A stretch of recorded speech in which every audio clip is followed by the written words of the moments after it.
Hello, good afternoon, everyone.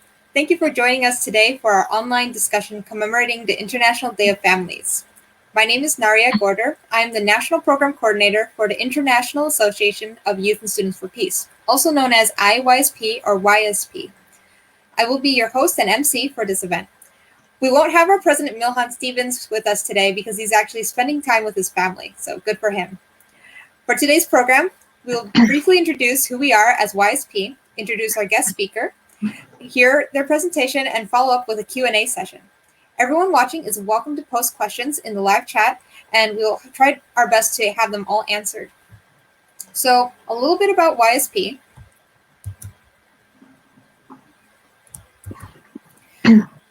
We are an international organization that focuses on empowering youth and young adults to be the change in their communities through service and projects to help bring a positive impact, whether locally or globally. IYSP was founded in 2017 by Dr. Hak Jahan Moon, who is also known as the Mother of Peace or Mother Moon. She and her late husband have created many organizations and initiatives for bringing about peace and harmony in the world. And Mother Moon is very passionate about supporting young people who want to make a difference for the sake of peace. Today we're commemorating International Day of Families, and here's a little background about the International Day from the United Nations website. So during the 1980s, the United Nations began focusing attention on issues related to the family. In 1983, based on the recommendations of the Economic and Social Council, the Commission for Social Development in its resolution on the role of the family in the development process requested the Secretary General to enhance awareness among decision makers and the public of the problems and needs of the family, as well as of effective ways of meeting those needs.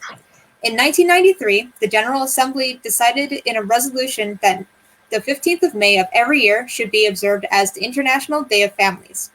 This day provides an opportunity to promote awareness of issues relating to families and to increase the knowledge of the social, economic, and demographic processes affecting families.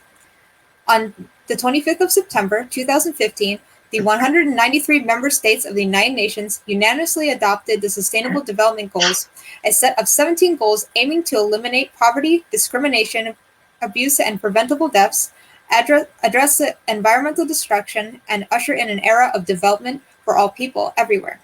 Families and family-oriented policies and programs are vital for the achievement of many of these goals. Our topic today will be Strong Families, Essential for Peace. So we have the privilege of hosting Mrs. Lynn Walsh from Universal Peace Federation International, or UPF, which happens to be an organization our YSP founder and her late husband established in 2005, and the organization has general consultative status with the United Nations. Our guest speaker, Lynn Walsh, has a master's in clinical social work from Fordham University and master's in divinity from Unification Theological Seminary. She taught sociology at the University of Bridgeport for over 15 years and currently teaches at the Unification Theological Seminary. She is the director of the Universal Peace Federation International Office of the Family and serves on the executive committee of the NGO Committee on the Family at the United Nations representing UPF. She was an adolescent and family therapist earlier in her career. Lynn is certified to teach numerous relationship education programs. She and her husband, Thomas Walsh, have 2 sons and 2 granddaughters. So thank you so much, Lynn, for being able to join us today. It's such an honor. And yeah, I feel like there's so much we can learn from you, especially as an organization that works very closely with the United Nations. So if there's anything else you would like to share about yourself, please go ahead before you go into your presentation. Well, I certainly thank you. Thank you for the long introduction. Thank you so much for highlighting the UN and the International Day of Families. It's really a boost to us to hear that you're educating so many youth about what's going on in the world internationally at the UN. So thank you. And thank you for giving me this time. So I will turn on my presentation. Except I'm at the wrong place. Hi, everybody. Okay, so again, I really appreciate the chance to speak on my most favorite topic, families, and especially talking about the importance of strong families having a really impact on really world peace.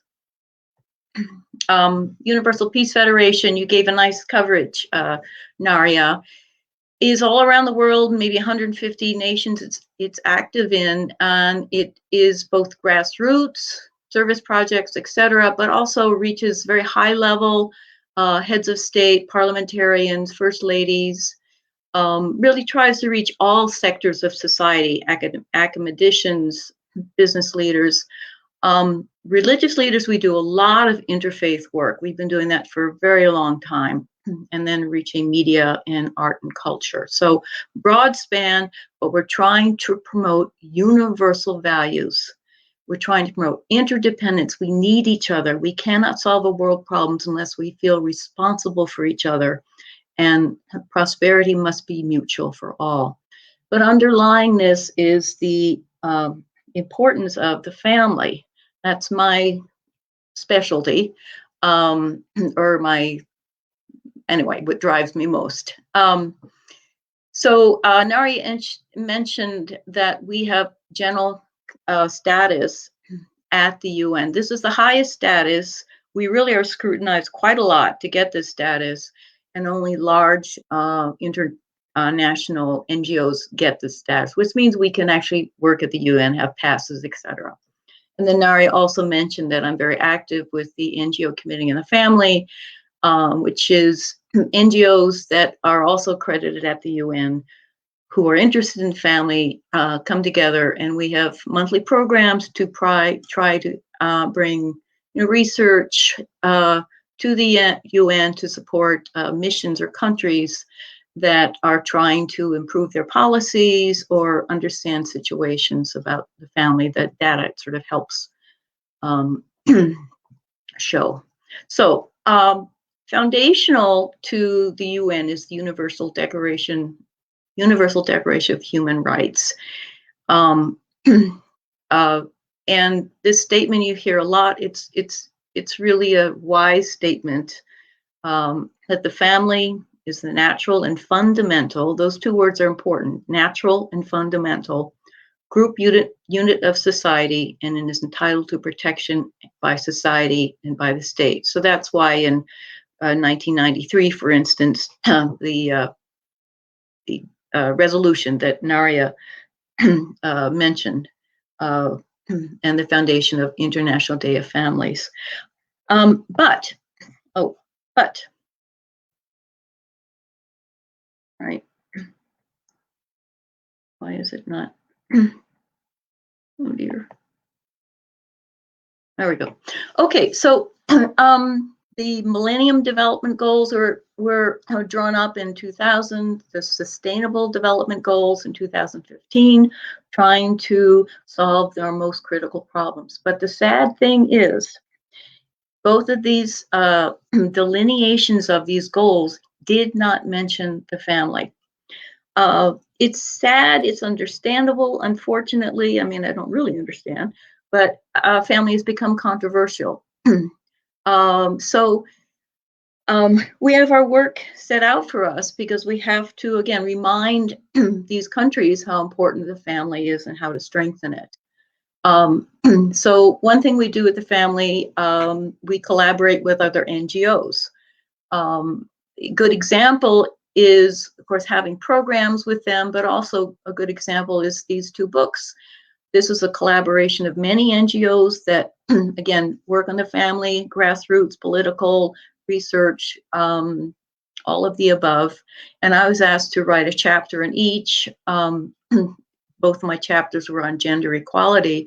These books are really beautiful because they give very practical examples of how, for instance, if you educate the husband about pregnancy, he can know when to get his wife to a clinic, when there's perhaps a trouble, or there's wonderful examples of how some people went into Kenya, taught families how to have farming that's more productive, and it really impacts and it starts eradicating hunger. So these big books are free to you digitally, and I think Naria has the link to them. So I really hope that you have enough interest to look at them because I think they're quite interesting.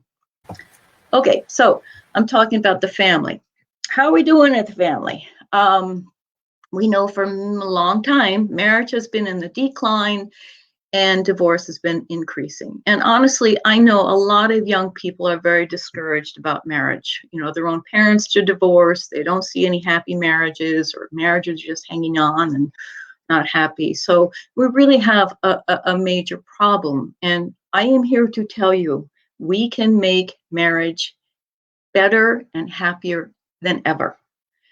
Science, social science, has done a lot to explore what makes marriages work, what makes relationships work, and I am absolutely sure that we can have happy, stable marriages. We have to work at it, we have to develop our skills, but I'll get into that. So this is one institution, SDG 16, we absolutely have to work on. Okay, poverty and hunger. Well, data shows that nearly 80% of all children suffering long-term poverty come from broken families or never married families. So that's pretty dramatic. Sorry, I'm doing this. Yep. Okay, this is a little bit more clear. And unfortunately, single parent female heads of families suffer from much more poverty than two-parent married families.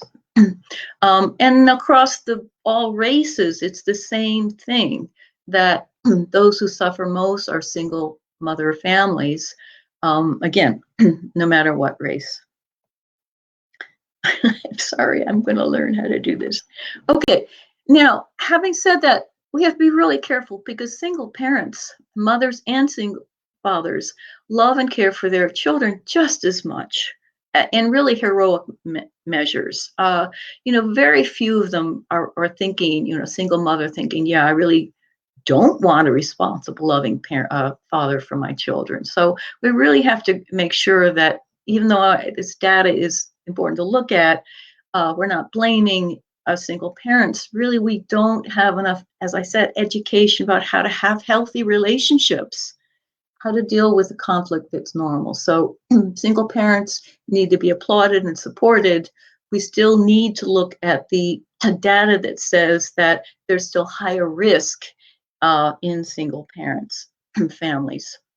And some of the data I'm going to go through in a second, this sort of underlines that who suffers the most when a parent, the family is not strong. It's the poorest. So this is even more so in the world outside, developed countries. In Africa, for instance, a single mother is really destitute. In America, if you're well-to-do, you can do pretty well as a single mother. Okay, so in terms of SDG 4, education, well, intact families generally have the time to invest in their children, help them with the homework, etc. I mean, it's pretty obvious. So generally, children from married intact families do better at school. Developmentally, emotionally, academically, there's less problems in a two-parent family. So that talks about well-being and education. Also, emotional, physical, and sexual abuse. The most risky situation is a mother living with a boyfriend. That increases the risk of abuse quite a bit. So we need to be concerned about what is the commitment, what are the dynamics in that relationship. So it seems to me that relationship stability and commitment are very important. We're talking about strong families. What makes strong families? It is commitment. And studies show that married couples, there's some studies that show that they're happier in general. There's some that say they stay at the same happiness, and single unmarried go down. So anyway, there's certainly some kind of happiness premium for marriage, and I'll talk about this a little bit more, but it really has to do with the stability made by the commitment, and of course, good decision makings. Because not all marriages should stay together, because some are abusive. We have to be acknowledging that not all marriages are the best.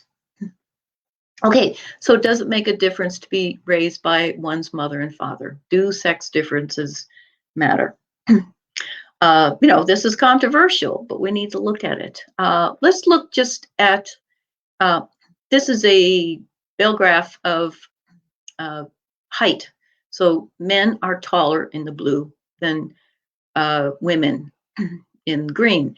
Now, obviously, there are quite a few men that are much shorter than the women. So when I'm going to talk about traits of sex, there's an overlap. It's not absolute. There's lots of exceptions, but there's something going on that has to do with definitely socialization, but also we have to look at there are some biological factors that have an impact. For instance, different signs of heart attack. Men and women have different signs to look for. Boys and girls tend to have different learning processes. If you have a male and a female doing the exact same task and put them on a brain CT scan, they're using different parts of their brain. Men and women recover differently from stroke because of some brain differences. Female brains are more densely interconnected. Men and women deal with stress differently. Men can tend to kind of want to be by themselves or do something physical. Women, when we're upset, we generally like to talk about it. Men have more testosterone. It's not surprising. They generally have a stronger sex drive. They are stimulated quickly and visually. It's good to know that. Women have a stronger intimacy drive and generally want emotional connection in relating sexually. Tendencies, right? Many exceptions, but tendencies. So does this have an impact on parenting? Well, certainly breastfeeding is very unique to women, and the biological and hormonal interchange is really a foundation for that unique mother-child bond. And it is important for the secure attachment that impacts the rest of life, that the oxytocin that the mother experiences in breastfeeding the baby gets. And that creates this feeling of high love and bonding, which is very important. And mothers tend to teach more in terms of empathy, relationships, and concern for safety. Because men, now I hope this is photoshopped, because dad's having fun, baby's having a great time, and mom's screaming right in the background. But men are much more playful and fun and exciting. And part of this is they like to get them stimulated and wrestling. And they can teach self-control, because when things get out of control, they say, okay, calm down, that's it. So they tend to teach self-control and self-discipline. But this playfulness and being exciting means that men tend to encourage their children to take risks. And you have to learn to take risks. Otherwise, you're not going to improve yourself. They tend to emphasize a little bit principles. And really, really important, a good dad will help model respect and care for girls and women. So we need this in the world. We need complementarity. It's what our children need to learn sustainable gender equality. All the policies and laws in the world to create gender equality is not going to be as strong as, boy, I know how much my mother and father respected each other, sacrificed each other, loved each other, and knew that they had different traits. That's how I know the value of each sex. So this is what the world needs to attain true gender equality. Okay, so commitment. In some ways, I think this is my most important point. We all want to be loved. We need and desire to be loved. But what does it mean to be loved? How do we know when we're loved? If we tend to kind of want to be pleasing or don't really want to say what we feel, or we all have insecurities, right? But if we can't really share who we are, then and somebody tells us they love us, we can say, yeah, but you don't know me. So to know we are loved, we need to know we are known. We are understood, we are accepted, even our insecurities, our uglinesses and everything. That's when we know you really love me because you really get me. So that means we need to know someone's really listening to us. And that's something I'm going to talk about a little bit later too. So this is emotional safety that is absolutely critical for knowing how to be loved, but also how to love, because you have to give the same kind of emotional safety and acceptance and listening and empathy to the other person. And that is key for building a deep, genuine connection. And again, you have to have commitment to have that, because you don't know if the person's going to go away the next week, then you're not going to build that. But also necessary is sexual fidelity. You have to know this person is not going to go off with somebody else. So both these, emotional safety, sexual fidelity, have to be part of a commitment, and a mature commitment toward each other. So we seek peace. And in all of these problems, SDGs, MDGs, I like this phrase, the heart of the human problem is the human heart. Do we care enough? Do we really empathize with somebody in Bangladesh or something like that? Because we have a lot of means, we have technology, but something's wrong about the human heart that doesn't have this sense of universality and connectedness. So my thesis is that our highest human capacities emerge through what we learn in healthy family relationships. Let me explain. Certainly parents teach virtues, attitudes, and skills. These are all essential for personal well-being and relationships and peace, world peace. Okay, let me share more. So parenting skills are really teaching skills. They're really modeling skills too. But what kind of parenting are we talking about? Well, there's authoritarian parenting, which has very strict rules and can be very harsh. Parents can be very demanding, but they don't give empathy and sensitivity to child's emotions or child's needs. Basically, in a phrase, an authoritarian parent gives orders. What result for a lot of kids is they can be rebellious, they can be angry, they can be, especially if they're hit a lot, they can relate to people through violence too. But certainly they don't have great skills for having good relationships. Okay, then there's, permissive parenting. Now, permissive parenting doesn't have a lot of rules. It requires less discipline, doesn't give consequences. There's no clear expectations or instruction. So there's lots and lots of freedom without responsibility.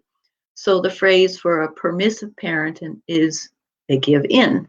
So a child of a permissive parent tends to be selfish because they're used to getting their way. And if they don't get out of the way, they fuss and scream and blame others. They don't take responsibility. So obviously they're going to have a difficulty in their relationships in life. Okay, so research says that authoritative parenting is the most effective. There's two aspects that authoritative parenting. A parent is empathic. They really listen to and respect the child's feelings and opinion. They listen to and help the child negotiate. You don't want to eat this, but let's talk about what you propose. So a child learns to deal with a relationship by expressing themselves and being respected. But the parent also teaches discipline or teaches self-discipline, that is, by disciplining. But disciplining is you give rules and then you give choices about the behavior, which teaches responsibility. And depending on what the child chooses to do, you give reasonable consequences. So again, the child is learning how to problem solve. that I'm in charge of my behavior and my impact on others. The child learns integrity, listening to my kind of inner virtues. Child learns respect and caring and service for others. So a child who's experienced a lot of these choice giving and responsibility is really a person that will do well in life, do well in relationships, and be good, a good contributor to society, a peacemaker. Oh, I keep on doing that. Right. Okay. Okay. Okay. So here we are. Here we are, family. I believe it's school of love and peace building. Now, let's say this girl that's standing between her parents. She could be saying, "Hey, I'm being totally ignored. Mom and dad are just loving on my little sister, ignoring me. They're kissing her, they're laughing, they're having a good time, but they're ignoring me." She could be feeling that, right? And then what's she doing? She's kissing the next competition that's growing her mom's tummy. But you sense, no, she doesn't have that attitude. She is attuned to, first of all, I am unconditionally loved. She has this protection around her of her parents' love. And she's learned as an older sister the value of taking care of others and understanding others. So when she's kissing her baby brother to come, she or sort of innately feels responsible and love. And that helps her connect to her integrity and her sense of value.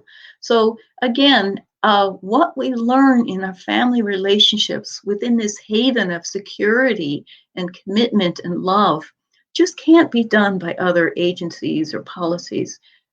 It is really the way of sustainable peace by building these relationships of virtue and love and responsibility.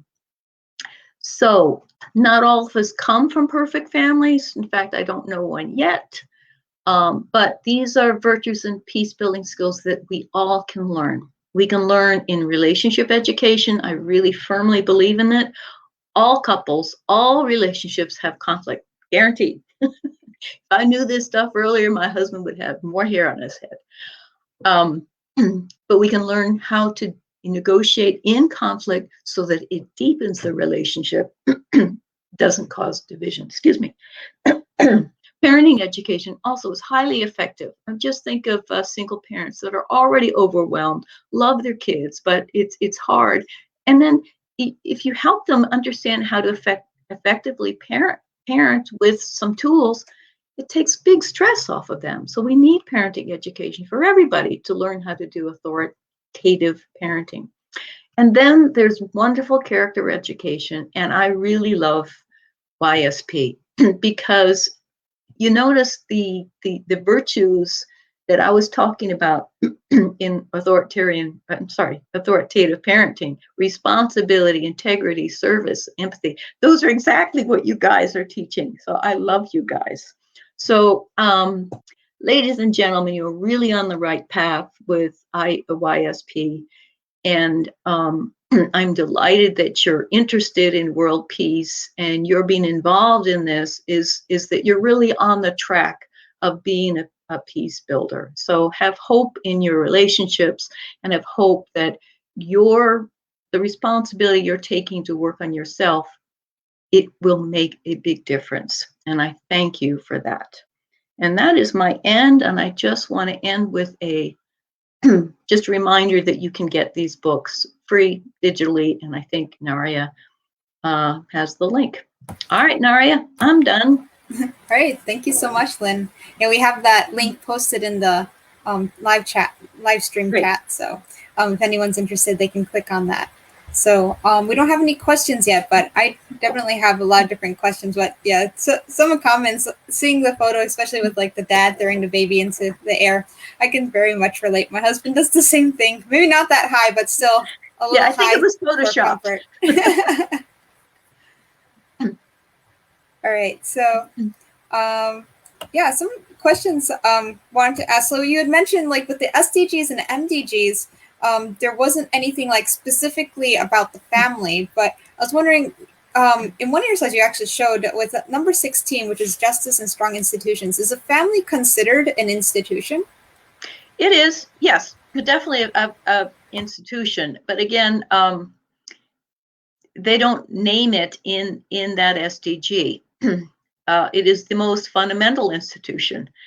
But yes, I mean, I've heard some people say, okay, we didn't get a SDG on the family, which I think would have been good, but because the family underlies really all of the SDGs, maybe that's a way we can make sure we're mentioned in terms of how we accomplish these goals. You know, that we can be seen as just the underlying issue for all things, but it's not exactly how things are seen, but some of us see it that way. So that's what we're trying to push for.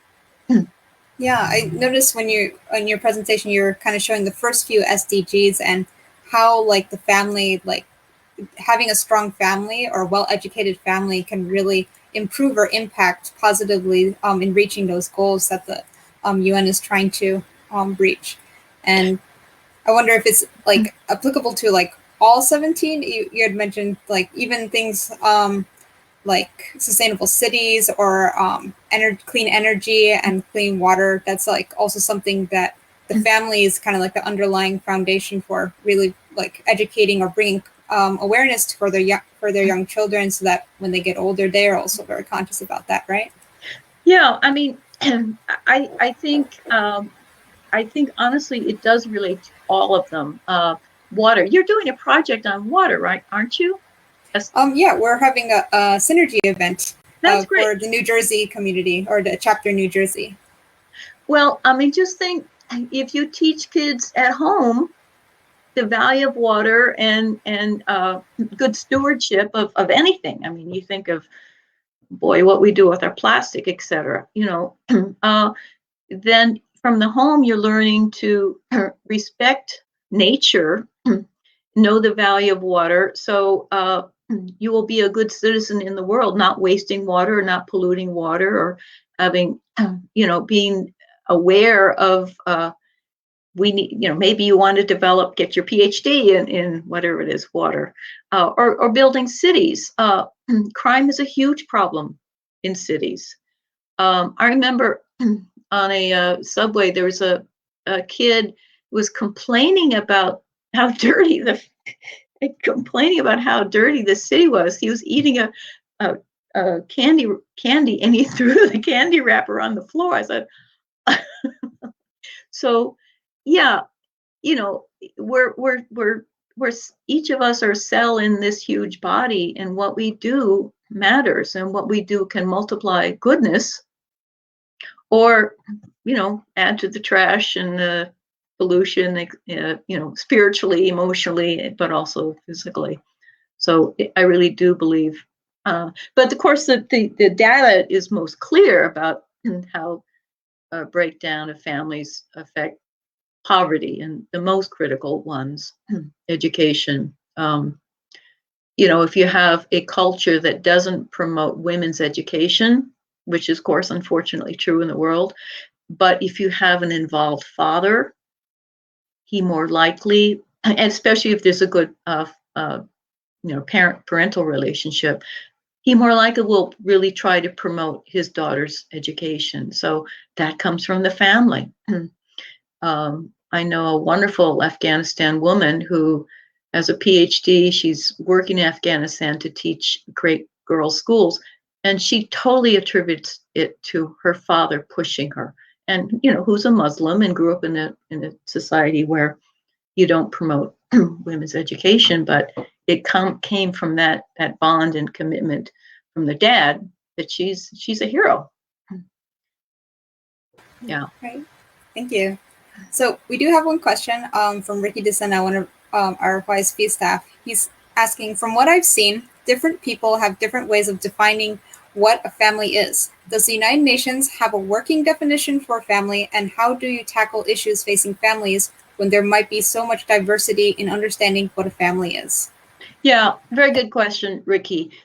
Basically, in the UN, we have to respect national sovereignty. So whatever whatever a nation determines what a family is, and there's like 50 or so nations that actually put it in their constitution. That's what we have to respect. So there's pressure from both sides to define it, and some are a little bit more aggressive than others. But basically, we respect national sovereignty and try not to tread on others' values. But honestly, people are trying to tread on values. So it's an ongoing conflict.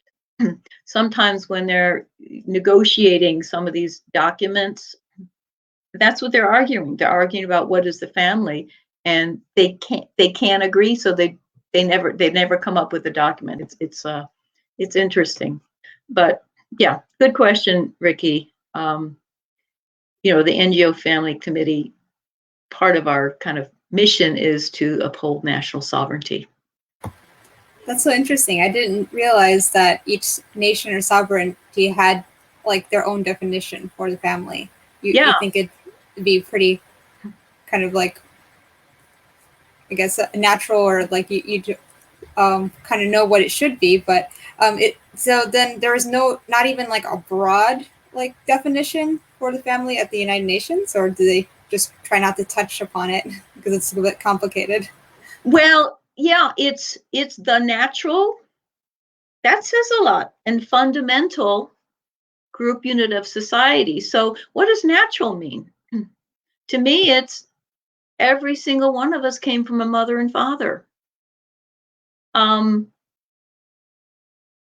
Not all mothers and fathers stick together, but there's something, again, that I was trying to point to in the data that says that if you can make that union stable and loving and responsible, that is the best thing for children. And that's what the data says. It is fundamental, again, because we all come from a family, and what we learn in our family is just replicated into life. So that's the best they do of defining a family, as very broad as that is. There are some people that want to remove the word natural. Let me say something. We are adoptive parents. We love our kids. They've done really well. One has a PhD in physics, and one went to University of Chicago, got a graduate degree. And I think, and we're so lucky to have them. But there was one point, one of my sons got to visit his biological mom, and we've always been very open about it. But he said, Mom, now I understand more why I am the way I am. And I thought, he's grateful that, we're his parents, but there's something about biological ties that mean a lot. And if we can just strengthen the family so children have the best, the optimal situation, we have to go for that. Adoption is wonderful, and it has, sometimes it's the best solution. Absolutely, I'm all for adoption. But what's best for children? That's what we have to ask. I hope that's clear. Oh, thank you. Yeah, so I don't know if this might be a bit challenging to answer this question, but when you were talking about you have the father and the mother, they have two different kind of genetics and biological structure. You were giving an example with like the average height of men, they're always usually taller, but in some cases they might be shorter than women. But with parents like the same gender parents, like two fathers, two mothers, would the child like be able to experience still like motherly love or fatherly love like from other people or from a parent of the opposite gender?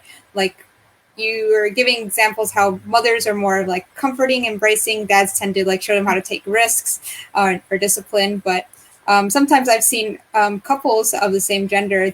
One might be more soft, even a father. He might be more gentle or soft, and the other one might be more outgoing. But would the child be able to still gain that kind of love and education, I guess? Well, sure, of course, and compared to maybe some families that both the mother and father are harsh or something, then it's very individual, and probably there is some maybe even attraction of one being more kind of feminine, one being more masculine. I don't have research on that, but I think we have to look at all families can be effective and loving and responsible. There is something about the biological, neurological, and the biological connection, which I was just kind of referring to in terms of adoption, that has been pointed to as been more optimal. So having your biological mother and father, evidence really says is most optimal. Again, mothers, same-sex marriage can be very successful, but there is some biological something missing in that. Can someone else, an auntie come in and get connected? Yeah, I mean, that should be tried. We always should try to provide best, what children needs. But again, there's something about the biological connection. So there's some studies that show that men, when I'm not sure if I want to go into this, but when they are around their wife that's pregnant, she produces certain hormones and that he it's actually a smell, pheromone, that reduces his testosterone. I mean, this is incredible, and increases this oxytocin. So it's sort of priming him to be more sensitive and to his child. So there's fascinating stuff about hormonal studies. So I don't know. Anyway, I don't quite know how to relate that to same-sex marriage, but there's something biological in terms of biological ties that I think we'll study more. Maybe that was a roundabout answer, but no, thank you. I know it's a bit difficult question to answer, but yeah, it's true. Like if the biological parents can raise a child, that's kind of the optimal or best case scenario, but not as always like possible. But I know there are also incredibly good same gender parents that are much better option than maybe some parents that are the biological parents to their child. So sure, with every family and situation is very different. That's right. Like foster children, it's better they have two parents that are committed to them than being kicked around in a foster service. So absolutely, I agree. Thank you. So I have another question. So in middle school, high school, like sometimes they offer like home ec classes, or even how to be a parent, like a teen parent. They have like the baby simulators where you have to take care of the baby, and it's like a robotic baby. But they don't. I don't think I've heard of classes that teach about relationships, like how to really love and the person that you want to love or will love in the future. So if with that, like with young people who are wanting to be able to create really good relationships and really truly love the person that they want to be with, what kind of steps or advice do you have for them? Yeah, very good point. Anyway, very good point. Again, fundamentally, human beings want belonging. We need belonging. We need committed, solid relationships to feel love. So if if we're not teaching them, we're only teaching them how to change diapers, or how, babies will wake you up in the middle of the night with those programs. It might make a young person think about having a baby, but shouldn't they be thinking about who's my partner in life going to be to co-parent? I'm going to take a long way around. In my classes, I often ask students, what is the most important decision you make in your life? And some of them say my career, many of them say my career, actually. Some of them, maybe the sophomores say, freshmen say what my major is going to be, or how I live, or something like that. But really is, who is going to be the other parent of my children? Because what does that mean? And you think about your own parents, right? You inherit so much DNA that determines looks, health, IQ, personality, traits. So, but more than that is, what is your parents' relationship? My parents weren't perfect at all. And their imperfections, I had to kind of grow from and look and learn from and forgive them. So that's critical, important information to know, how to choose, a good person in the future. And then, how do you relate? What are good expectations?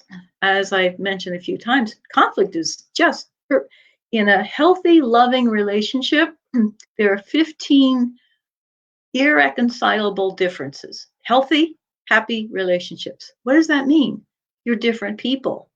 You're going to have to learn to negotiate the differences and accept that you can't change everything in another person. But that's part of actually learning to love them and cooperate with them. And if you have that ability to handle differences, have realistic expectations of what it takes to have a relationship, what it means to be committed. Sometimes you have to sacrifice more than the other person. Should you scream and yell, this isn't fair? No, you've made a commitment and you give. And generally at some point it may switch, but that's your commitment. And that so we need to teach young people how to have healthy relationships. And I mean, the first thing is how to have good friendships. When you're young, can you be honest with your friends? Are your friends encouraging you to do things that are good for you or not? Certainly listen to your parents. If your parents do have some wisdom, and if they have some criticism of your friends, well, listen to it. Hopefully you can negotiate and share your feelings with them, but you should listen to other people that you think have your well-being in mind. So teaching young people how to have healthy relationships and what a healthy relationship is absolutely critical. And of course, having sex early on when you get attached doesn't help you kind of develop a good relationship. You really want to get to know a person well and know yourself well and see that this relationship is good for me and good for you. And let's see if we want to take it further. I don't know if it was a wild answer. Well, I think it had some good points. I like how you kind of went, like you backed up a little and said, start with your friends. Like, how do you relate to your friends? And that's really important, because if you don't know how to be like honest and even like vulnerable or be yourself in front of certain people, like your future spouse is the one you're definitely going to be that way. I remember when I first met my husband before we got married, I noticed how at peace I was. I guess I was very calm. I was very natural. I'm kind of tomboyish. And before I was a bit self-conscious about that around guys or someone that I might like, and that like, I'm not girly enough for them to really like me. But I didn't mind being the way I was with my husband. And for me, that was kind of a sign that like, maybe he's the one, like maybe he's the one that like might be a good husband for me. And yeah, well, we're married now. It's been 7 years. So, yeah, and I think you made also a good point with choosing who you want to raise your child with, I think that's also it also goes for like just even if you don't want to have a child, but having someone who's going to be your partner and your spouse that you're committed to, they're going to be there like through thick and thin. You want someone who's going to like believe in the same values and like wants to support you in your dreams and in your goals. So I think that's just as relevant as well. Yeah, and so you need to be able to have those kind of difficult conversations. When you're in love and the all the hormones are flying around, all you see is the good, right? And because they are making you happy. So that's what you expect. This person will always make me happy. But that's impossible. So you need to be able to communicate with this person about, what was your background? What were the gender roles in your family? What do you think about raising children? Finances.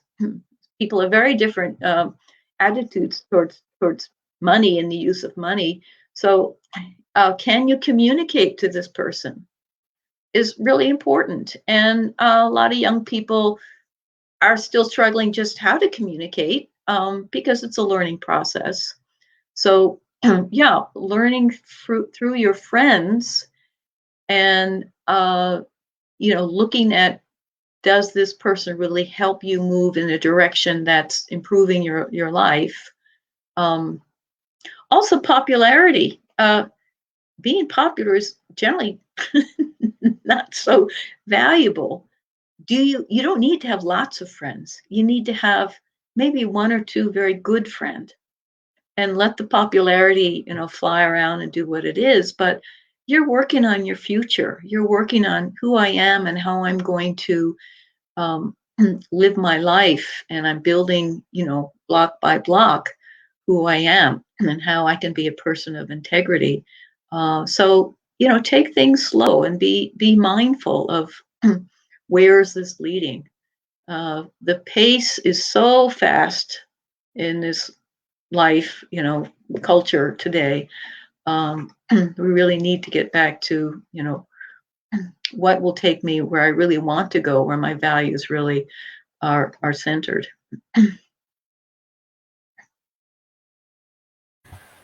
Thank you.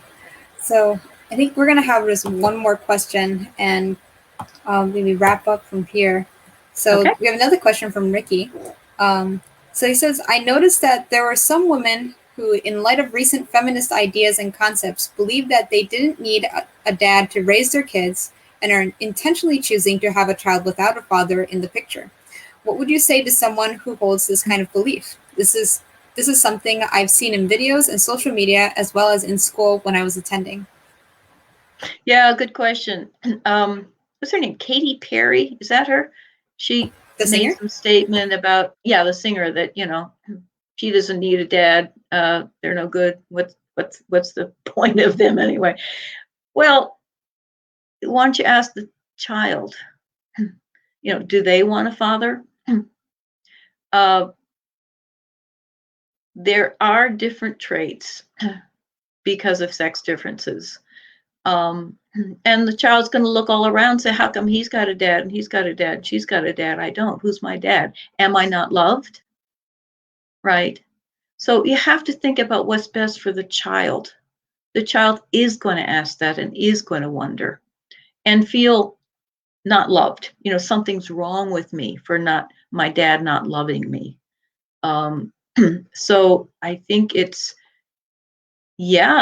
kind of what she's saying. It's difficult to have relationships because she hasn't learned the skills and probably is a little too self-centered. You can't have relationships if you're very self-centered.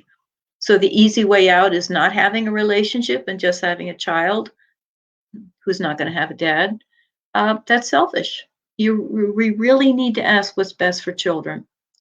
And if you ask the child, say, yeah, I'd like a responsible, loving dad that loves my mom. That's what children want. That's that security. And it models again that gender equality and complementarity. This is what we want in the world. Is the answer we should separate and say it's too hard to relate to men? No. Let's take the emotional, spiritual challenge and learn to understand the other person, cooperate, value, and assert ourselves too. We need to be empathic, but also we need to assert who we are.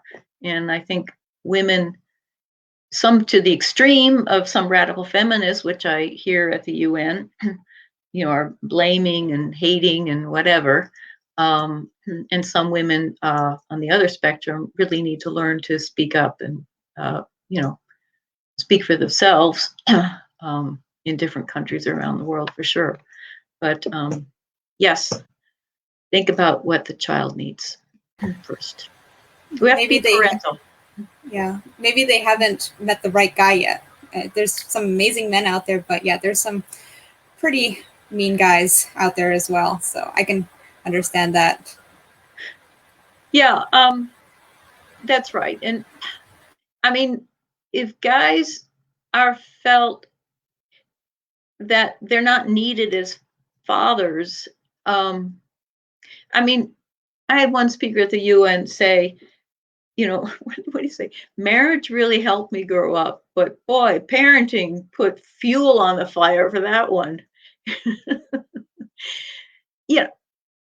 Men do well when they have purpose. Well, women do well too, but men do particularly well when they have a purpose, when they have something they have to do, when they're called to responsibility.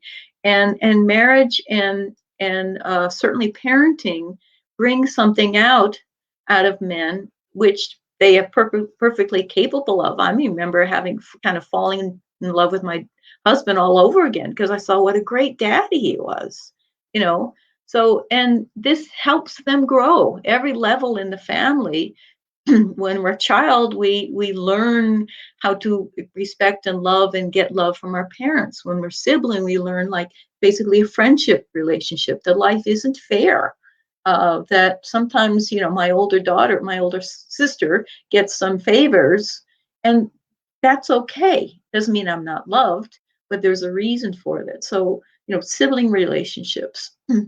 And then, of course, marriage teaches us another whole level of heart and understanding of who we are as a human being in a relationships. And then again, parents. So each stage helps us grow spiritually and emotionally.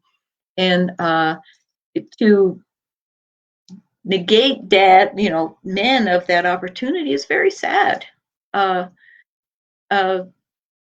Men, luckily, they're getting much more engaged and involved. Luckily that's being encouraged. But to kind of say it's too hard because the relationship is hard, that's that's the easy way out. Let's learn how to have good relationships. And maybe she'll find a good person, but if you're too selfish, it's too hard. It's pretty hard to find the right person. So you got to work on yourself first of all. Got to really be honest, about your character. And, sometimes when there's conflict with my husband, I say, okay, but am I a very easy person to live with right now? We have to be honest with ourselves, and none of us are perfect. Marriage is two imperfect people marrying, but they made a commitment. And what's make it works. That's what makes it work. So, yeah. I think my answer's all over the place. Well, thank you. I think there's some golden nuggets here and there, even though you might think it's going around the bush or something. But I think your points about that everyone wants to be loved, I think that kind of hones in true for everybody to some degree or level or in form or another. That's very true. When we're young, we want to date, we want to find a boyfriend or girlfriend because we want to feel love. And even getting into intimate relationships, it's to really feel love as well.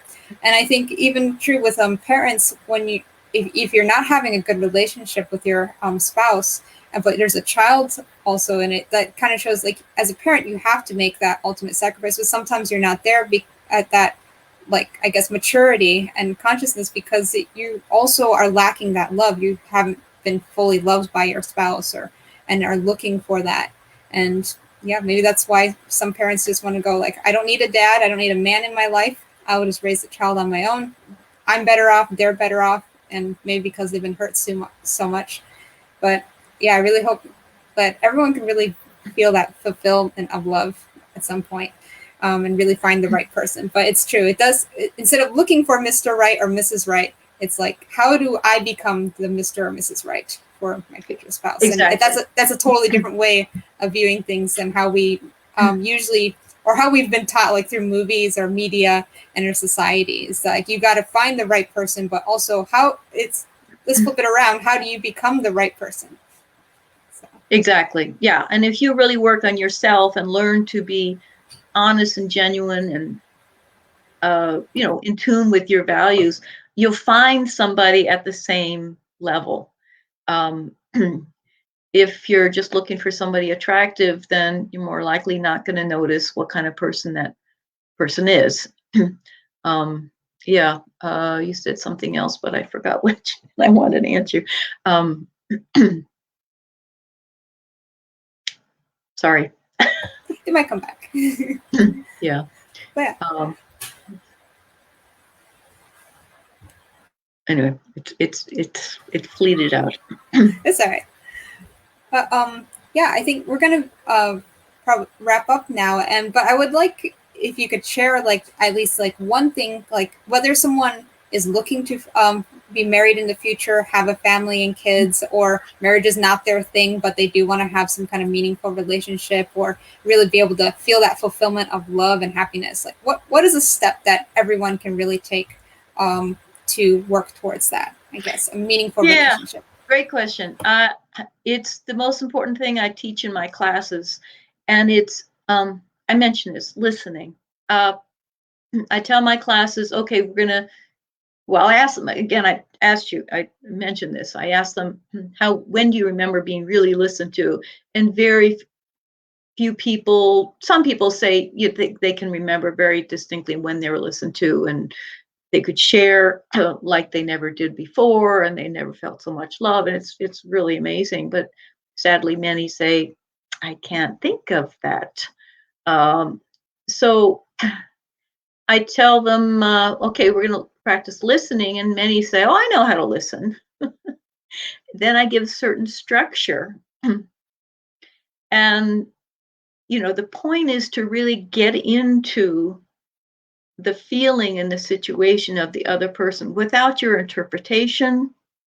And certainly if you're in a relationship with someone and there's a conflict that you're involved in, it's very hard to not just rebut or defend, right? Or intervene, say, no, you're wrong. But if you really can listen to the other person, you're going to open a door to understand this person and probably yourself like never before. I'm going to give a little aside example. I teach this speaker listener. It's a format, and there's many like it, but it really gives you structure so that you really are paying attention and speaking carefully. And I remember my kids were fighting with each other, and I said, okay, we're going to do speaker listener. And I was having them talk back and forth about why they were arguing. And my younger son stops and said, Mom, why argue with him? Because you're not paying attention to me. I thought, oh my goodness, that's probably true. And he could share this with him because he was really being listened to. He really thought, why am I being so kind of, nasty? And I mean, it was just a light bulb went on with him, but certainly with me. So if we have someone to really listen to us, we can look more deeply about what's going on. Okay, that was a long explanation, but so I want you all to friend, family member, coworker, when you sense someone wants to talk about something, really, really try to kind of turn your brain off. Empty it out and say, what is this person really feeling and thinking? And the best way of really letting them know that you are listening is to reflect what they're saying. So, I mean, you hear this phrase a lot, sounds like, but it's a way of reflecting, you know, gosh, you must be really anxious about that. And that is a signal. This person really feels what I feel. It really is, it opens up the relationship. So pay attention. Your homework is pay attention to how people listen to you. Like if you say, I'm really worried about this paper I'm writing, and probably they'll say, oh, don't worry about it. Is that listening? No, that's discounting what you're feeling so that you feel better, not the speaker. We have really bad habits. So pay attention to when you're being listened to or not, and really pay attention to start being a better listener, trying to really get into kind of the heart and the feelings and the situation of the other person, and try to reflect that you hear them. So if you can grow that one skill, it's such a changer, a life changer for relationships and friendships. And people like you more. You're more effective at work, and you know, much likely to have really genuine relationships if you work on that. Okay. Wonderful. Thank you. And yeah, I'm guilty of not being the best listener to my spouse and my family. So I'm going to have to also work on that as well. So thank you, Lynn. We all do. Right. It's a growing experience. Yeah, right? Definitely. Okay. So to wrap up, I just want to, again, show the organization page that you work with. So Universal Peace Federation. So we invite everyone who's tuning in to check it out. It's upf.org. And there we go. Oh, great. Yep. So it's not only, like Lynn was showing, that they focus on the family. They have many different associations with politicians, religious leaders, economics, and even the media. And right now they have a webinar series touching upon a lot of different global topics. So I'm sure there's something for someone that you would definitely be interested in, because there's all kinds of different areas that they're touching upon. This Wednesday, actually, I'm working on another International Day of Families program. And it's on new technology, social media, and things like that. So if you go to upf.org, I think tomorrow, it'll be listed with the link to it. But you're right, there's so much there, and so many different topics around the world. That thank you for bringing that up. You're welcome. And another event that I want to quickly share about is on June 5th, 2021, so just next month. So our founder, Dr. Hak Jahan Moon, she's an advocate for strong and loving families, and she sees them as the foundation for peace in society as well. And she will be one of the keynote speakers, along with Bishop Noel Jones, for a virtual Peace and Blessing celebration on June 5th, 2021, 6 p.m. Eastern Daylight Time.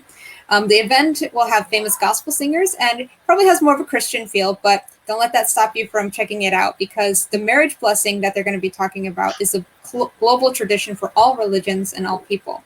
So if this is something that you're interested in, take a look at it. Who knows, it might be your cup of tea. All right. And with that, this concludes our online talk today. I want to thank you, everyone who joined and asked questions, and I hope this was something insightful and you're able to take something from it and learn something new. We invite you to do something special with your family, since it is International Day of Families. And also this next month, June 1st, is the Global Day of Parents as well. That's also international holiday. So today is with families. Maybe the next month, think about what you can do to really show how much you love your parents and what you're grateful for them, even though not all of us have perfect parents, like Lynn said, and maybe weren't the best parents, but still they were parents and they did something for us. And I'm sure we can find something we can be grateful for.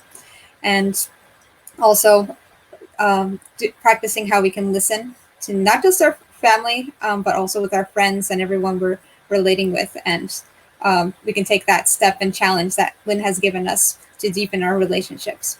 So thank you, everyone. Have a wonderful day, and happy International Day of Families.